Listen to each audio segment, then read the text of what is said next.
Ohio State has a history of developing elite edge rushers, and Kenyatta Jackson Jr. looks poised to be the next breakout star.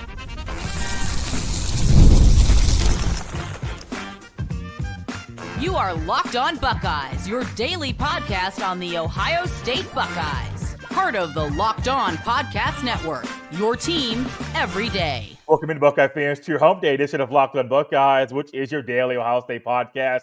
Part of the Locked On Podcast Network, your team every day. I'm your host, Jay Stevens, also the host of the Jay Stevens Podcast. And today's episode is brought to you by the all-new 2025 Nissan Armada. Stay with us for the Armada Team of the Week later in the episode. During today's show, we'll discuss if this is CJ Hicks' time to shine, as well as what fans could expect to get from Caden Curry in the fall. But first, Kenyatta Jackson Jr. has been waiting his turn, following behind the leadership of Jack Sawyer and Jalen Twimer-Lowell, learning from two guys that are going to be future pros to figure out what it means to be a Buckeye, what it takes to be an elite defensive lineman at Ohio State, and trying to pick up and follow in their footsteps. Jackson Jr. is up. He is right behind those two guys, and now whether he's at the top of the totem pole, when you add in his skill set, you add in his frame, you add in that everything is starting to click for him at the right time. That formula, when you put it all together, it puts Jackson Jr. into that category of a guy who can be the next elite edge rusher at Ohio State that can follow in the line of Twimer-Lowell and Sawyer and Hubbard and Bosa of being those guys we talk about for a very long time. And Kenyatta Jackson Jr., when he got to Ohio State, he was someone that had a lot of promise. People believe that he could be something at the end of the day. Ryan Day mentioned early in Kenyatta's career that he looked like a pro when he walked around, he was out on the football field. And when you say that about a guy, I believe this was in his second year at Ohio State, that says a lot, because a coach that was in the NFL for a little bit, he saw a lot of elite defensive ends while he was up there, and you're saying this guy looks like one now. He's only been on your campus for a couple years, or maybe a year and a half at that time. That says a lot. But now that there have been reports that Kenyatta Jackson Jr. is figuring it out, things are clicking right now. With him being at the top, everybody should be excited. He has a chance to be a household name at the end of the season. He also has 2 more years of eligibility left as his freshman year at Ohio State. He only played in 3 games, so that's technically his redshirt year. So you have 2 more years left, potentially to be a full-time starter in both years. He doesn't have to stay for both years, but if he does decide to, that's a huge benefit for the Buckeyes, but also for Kenyatta Jackson. Every player at Ohio State, really not at Ohio State, just in general, I believe a lot of guys need 2 years of being a full-time starter before going to the NFL. Jeremiah Smith is special, doesn't need it. Caleb Downs, another special guy, doesn't need it. Adrian Peterson, his freshman year, doesn't need it. You get those guys every now and then that don't need 2 full years to say, no, after your freshman year, you're a full-time starter, you can go to the league. Also, you have some of those guys along the way that maybe down the road they become a starter in year number 3 or maybe number 4, and things just didn't click right away.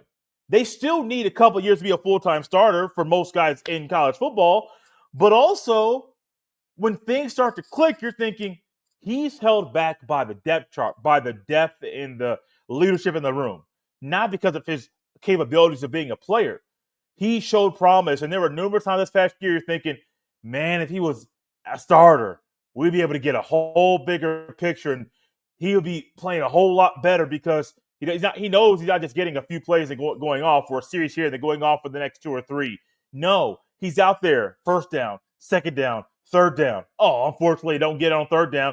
First, second, third down again, you get to stop. Who is a guy out there consistently controlling the edge and getting pressure on the quarterback? It's Kenyatta Jackson Jr. I believe he stands. I believe last I checked, I clicked to a different page on my computer. 6'4", about 255, and he looks every bit to 255. But he doesn't move like a 255. To me, he moves like a 240 or 245, but a rock solid frame. In the years with Mickey Mariotti, and when things started to click, and he started to figure out the nutrition and figure out everything it takes to play at Ohio State, it made me more excited about him. It made me more excited about what the Buckeyes defense will be when you're going to have 8 new starters on defense. I think it's one of the things that kind of gets lost in the Buckeyes defense moving forward is that there's going to be a lot of faces out there that you know, but they haven't been out there on the field as often as they will be in the fall. Jermaine Matthews Jr., Arvell Reese. We know these names, but some of these guys haven't started a game, and if they started, it hasn't been back-to-back-to-back weeks. On the D-line, getting 4 new starters. Jackson Jr. and Curry, I believe, are going to be the guys at defensive end on the edges.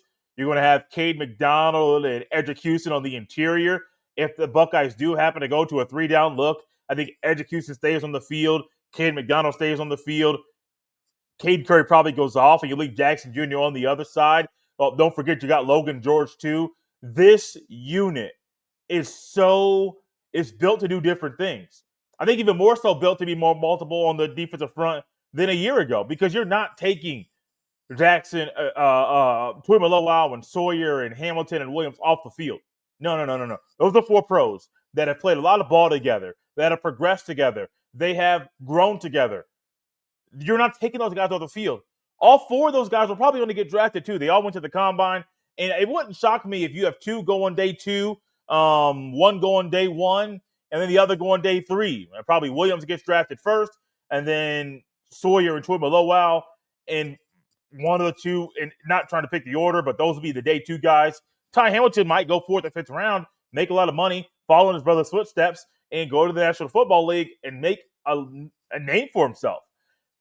That's huge. And I go through that on purpose because this D-line next year might be able to be more versatile. It's just going to be inexperienced. Well, Jackson Jr. is inexperienced, and last year he had his best numbers of his Buckeye career: 16 tackles, 3 TFLs, a sack and a half, 1 pass breakup, and 1 fumble recovery. That's great for a guy that was backing up all year, played in all 16 games. Those are pretty good numbers.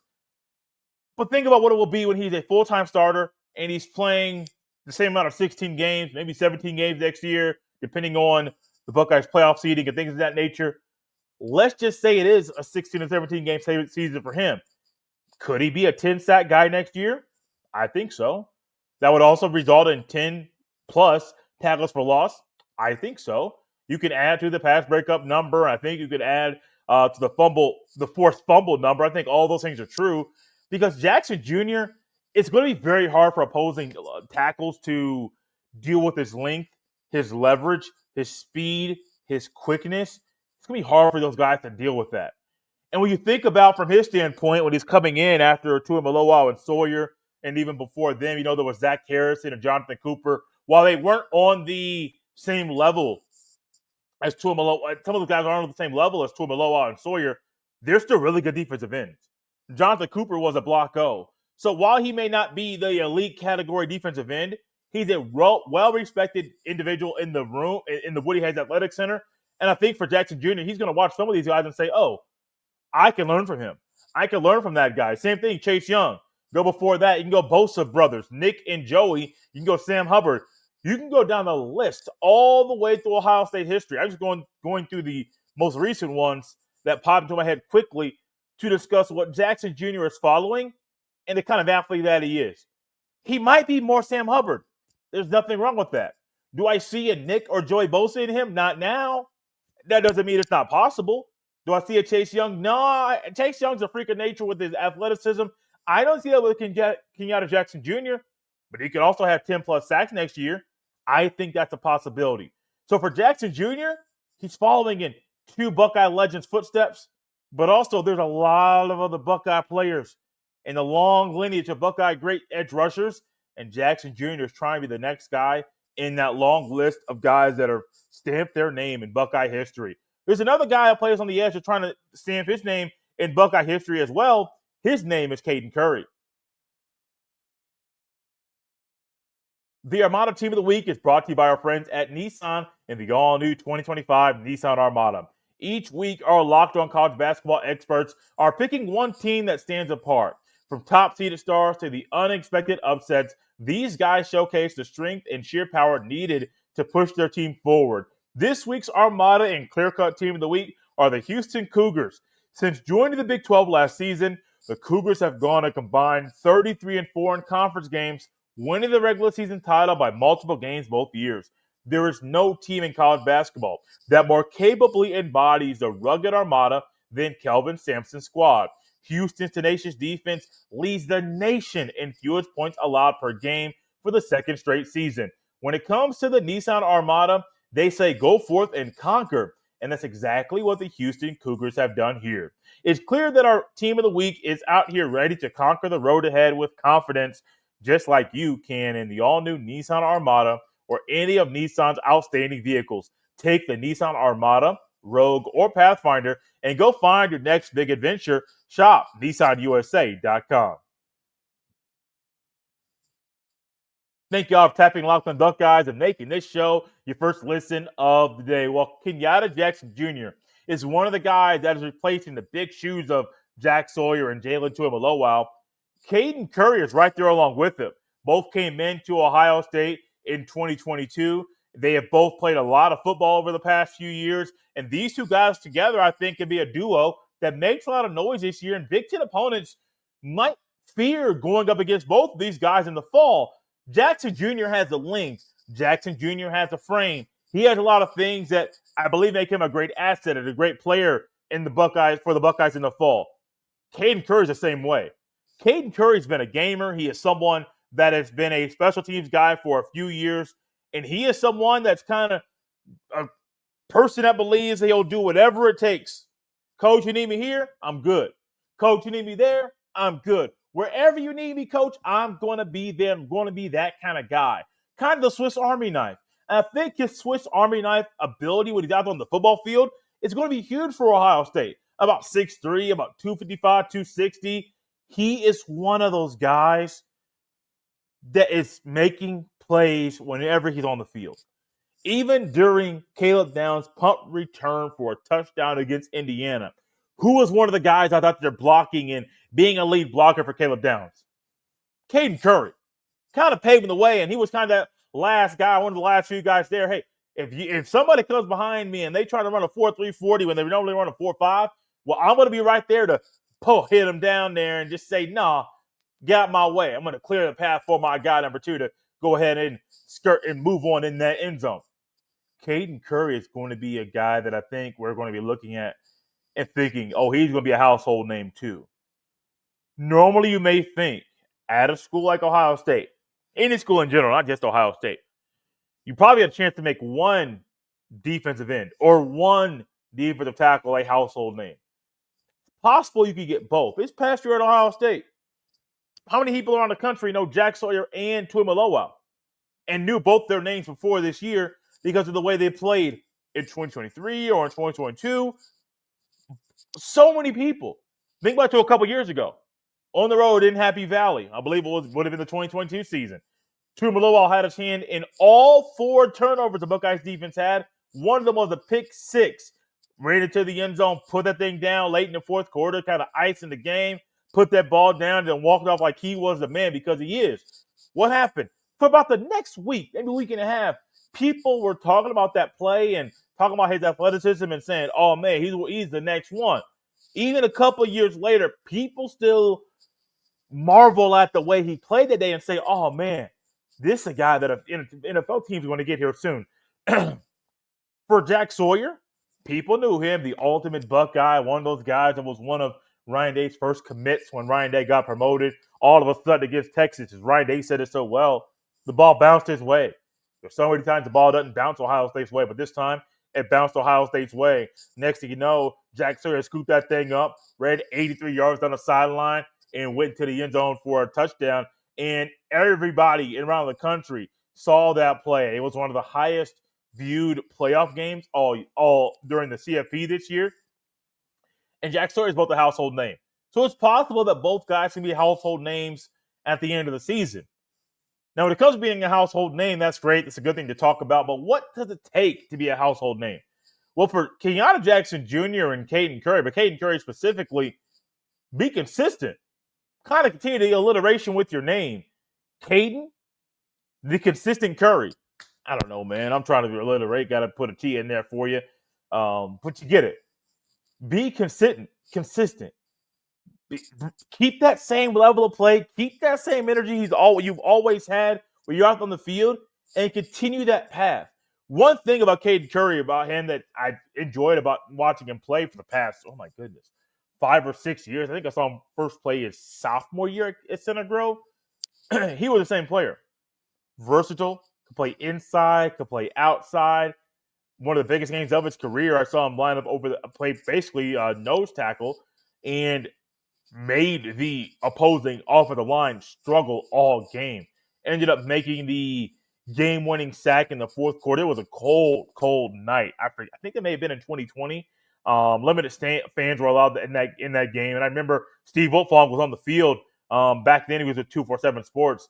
Like, okay, Steve Wiltfong was here. It's a big game. It's 1-2 in the state. I think both teams are ranked nationally. And Caden Curry was not shying away from the moment. He said, no, I'm going to step up and make a big play. He did that. And that consistent play that he had, now I don't believe that was his sophomore season, but his consistent play has been throughout his entire career. From the time he started at Center Grove until now, he's been consistent. You know you're going to get a guy that's going to go all out. He's going to have a motor that never stops. He's going to be a guy that, hey, if you need to go an extra, if you need to make, if the quarterback rolls out, is he going to just stop and take a breath and then get a little water while he's out there and then go on and say, oh, man, I'm going to take this one out. Somebody else can make the tackle. No, he's constantly going to go. Call him the Energizer Bunny, whatever you want to call him. He's constantly going to go. And that go, go, go mindset is needed with this current brand of college football because there's so many mobile quarterbacks. I mean, think around the Big Ten. Aiden Childs, massively athletic. I don't think he's the best quarterback in the Big Ten, but he's extremely athletic. And when Ohio State played Michigan State, what do you remember? Aiden Childs moved a little bit, realized that he can utilize his legs to cause confusion for the Buckeyes defense. Caden Curry, that's one reason why his motor can't stop. But also, you're out there on the field. Your motor can't stop. We'll take a page from PK Subban's rant about the NBA and coming after and even during the Four Nations face-off during NHL All-Star Week. Basically saying that NBA players don't have the same mindset as hockey players. They don't. Hockey players, when you're out there on the ice, you have to go all 82. You have to give it your all. You can't take a day off. The culture won't allow you to. And if you do it, you might find yourself on the bench a whole lot more than you like because your mind ain't right. Well, Caden Curry's mind's right. Kenyatta Jackson Jr.'s mind right. And these two guys together as a unit, they're going to cause and create so much havoc for the opposing teams they play. Let's look to week 1 of next year. Arch Manning, everyone believes he'll be an amazing quarterback. He has not been a consistent starter for Texas. The keys are his. He's in charge of starting that bus and getting that thing moving straight. Now, if you want to go side to side and potentially push him into a ditch, who are some guys that can make that happen? Kenyatta Jackson Jr. and Caden Curry. Also, there's another guy we haven't mentioned that might be someone that can tip an opposing quarterback into a figurative ditch. That man is CJ Hicks. This episode is brought to you by Supply House. Get the supplies you need from the site made for the skilled trades, Supply House. Whether you're in plumbing, HVAC, or electrical work, Supply House is a reliable way to order products online. Their easy-to-use website is packed with helpful resources and the latest product info to help you get the job done right. Plus, with a complete inventory of over 200,000 parts from 400-plus top brands, you'll find exactly what you need delivered fast from coast to coast. Need help with an order? Supply House offers expert support and industry-leading service, so you'll always talk to a real person. And for trade pros looking for an extra edge, their free Trade Master program offers exclusive perks with a dedicated phone line, free shipping, and discounts on every order. Thousands of skilled professionals are already taking advantage. Now it's your turn. Join the Trade Master program today at supplyhouse.com/TM and start ordering plumbing, HVAC, and electrical supplies with just a few clicks. Plus, use promo code SH5 for 5% off your first order. That's supplyhouse.com. Thank y'all for tapping Locked On Buckeyes and making this show your first listen of the day. Make sure everyone listening or watching this show right now subscribes or follows Locked On Buckeyes, and make sure you hit that button so you get notified every time a new show goes live. There's one guy out of Ohio State that I just can't wait to see go live and to get out on the field consistently, and his name is CJ Hicks. I was very, very high when Hicks committed to Ohio State and even made a couple comment or two about showing my excitement. CJ Hicks is a guy that came to Ohio State as a linebacker. Been a guy that I think, if he was out there consistently, could figure it out at linebacker or on the edge.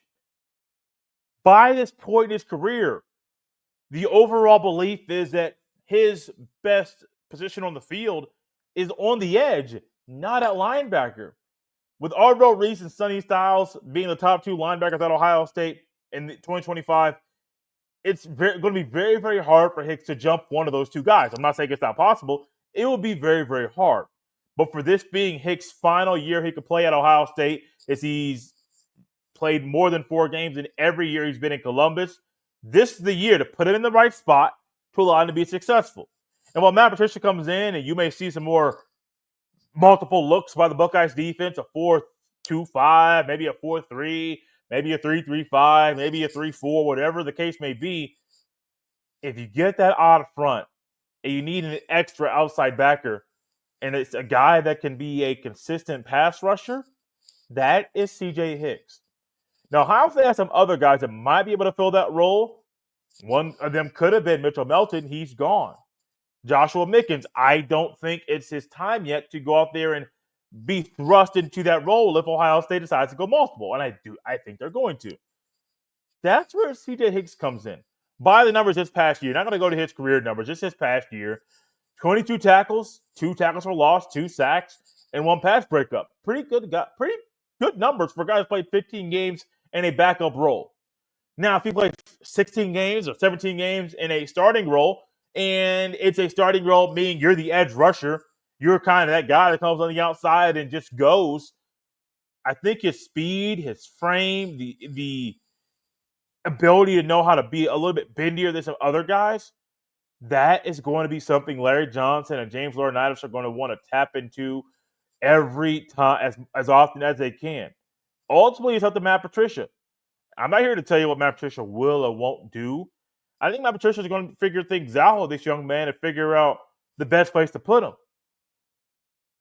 As much as I would like for Ohio State to go to a 3-3-5 or maybe a 3-4 and utilize that edge as often as I think they should, I realize it's probably not going to happen. The most likely thing for Ohio State, if they do bring in a guy to be more of a hybrid or a jack position, it will probably go into a 3-3-5, not the traditional 3-4. Because there's so many quarterbacks and offenses that use the spread offense that come out and they may go 3 wide receivers and a tight end that could be split out wide and go catch passes too. If you go to a 3-4, you're already at a disadvantage because most linebackers can't guard tight ends like a Max Clare or Tyler Warren. What did Ohio State do at times last year? They put Lathan Ransom or a Caleb Downs on those guys in one-on-one situations. I personally don't think you're going to find CJ Hicks having to cover guys that often. I do see a scenario where Hicks goes to the edge, figures things out, figures out over the next few weeks and months, especially during spring practice, what the defense is going to look like. Now, they already know the playbook. They're already going to be able to figure some things out. But as every defense, really any team out there, you make adjustments on the fly. You figure out, no, this isn't going to work for our personnel. This is going to work. Oh, no, this doesn't work. Let's go to something new. No matter what the case is, people are going to realize Ohio State is going to have more creativity in 2025 than they did in 2024. While Knowles got creative, I think Knowles was kind of restrained by the players that were at Ohio State. They could have been more multiple. We all know there are players that can be more multiple at Ohio State. Last year they didn't do it. It worked to perfection. The Buckeyes had one of the best run defenses in the country. They had one of the best pass defenses in the country. I think they had one of the top 5 scoring defenses. A lot of people that say they had the best defense. I'm not trying to grade 1 through 5 or 1 through 10. I'm not trying to do that. But by the numbers, it was hard for anybody to do anything against Ohio State's defense. Pre-Oregon loss or post-Oregon loss. Definitely post-Oregon loss. It's very, very, very hard. Ohio State's going to need all 3 of these guys to be big in the fall. Kenyatta Jackson Jr., Caden Curry, and CJ Hicks. 2 of the 3 will start. I don't care if you're a starter or a backup. The Buckeyes need to make sure their edges are firm. Set that edge, keep it there. Don't get weak and create a hole for the ball carrier or create a hole for someone to go right through and to get to a block to someone in the second level. Don't do that. Stand firm, stay pat, don't change. And Larry Johnson's going to know how to tap into the expertise of these guys. I say expertise because they all are experts at something. May it be being an Energizer Bunny. May it be an edge rusher, a true edge rusher. May it be the Swiss Army knife. May it be someone who's trying to be the next Buckeye late grade and be following in the elite defensive end footsteps. Whatever the case may be. I'm not trying to put a dot on it and say this is it. Whatever it is. All 3 of these guys are trying to leave them marked, put a stamp on their career at Ohio State. Some of them have had better careers than others. Don't look at the past. Look at the current. Look at the opportunity in front of you. All 3 of these players have the same opportunity to play consistently in the fall, to make a name for themselves, and to help Ohio State's defense be all it can be. That's it. Take care of yourself. Help the Buckeyes defense be all it could be. Find your role and find out how you can make your role even better. Go beyond the expectations of what the coaches have for you. I recently had the opportunity to interview the indoor shot put champion at the NAIA level for the women's division. And Sydney Duncan is a sophomore. I've talked to her numerous times. I also had a chance to talk to her throws coach, who also won a national championship in outdoor shot put in 2021, both at the NAIA level. And I talked to the coach second after talking to Sydney on the show recently. And the coach talked about, her position coach talked about the goals that they had set out, the way and the plan to go out and set said goals or accomplish said goals, and the plan for the training and the way that he goes about pushing the young lady and goes about even his brother, who he's able to coach, pushing him too. Everybody is able to find goals, set goals, and then change them. And one thing Grant Gaylor said while talking about Sydney Duncan, he said that we had to change goals. Her goals, she broke some, or they were too close to things that we knew she should accomplish. So instead of her accomplish the old ones, we had to change them. And that's what I think Ohio State's going to have to do. Figure out things that are going to be goals for all 3 of these guys. And then eventually, they might have to change them. Change it for the better, not for the worse. Because change it for the better, it's going to help Ohio State accomplish the ultimate goal in back-to-back seasons, and that's winning the Natty. Thank you all for making Locked On Buckeyes your first listen today. For your second listen, check out the Locked On College Basketball with Isaac Shade and Andy Patton. Don't wait for March. Be the most informed college basketball fan. Find Locked On College Basketball or on YouTube or wherever you listen to podcasts.